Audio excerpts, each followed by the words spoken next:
এই দোয়াটা শিখে নেন, ইনশাআল্লাহ আপনার জীবনের সমস্ত সংকট কেটে যাবে।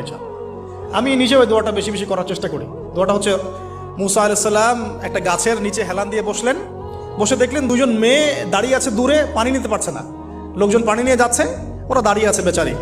মুসা আলাইহিস সালাম গিয়ে বললেন, কি সমস্যা আপনাদের? তারা বললেন যে আমাদের বাবা অনেক বৃদ্ধ মানুষ, আমরা পানি নিতে পারি না যতক্ষণ না আমাদের কম পানি নিয়ে চলে যায়। তো মুসা আলাইহিস সালাম তো একটু বললাম না, ফিজিক্যালি খুব স্ট্রং ছিলেন, থাকে না বডি বিল্ডার, সামনে গিয়ে কথা বলে সরো পানি দিতে দাও, তখন মানুষ একটু মূল্যায়ন করে না। তো মুসা আলাইহিস সালাম এভাবে পানি নিয়ে দিলেন এবং বাছুরদেরকে পানি পান করালেন, করিয়ে গাছের নিচে এসে বসে আছেন।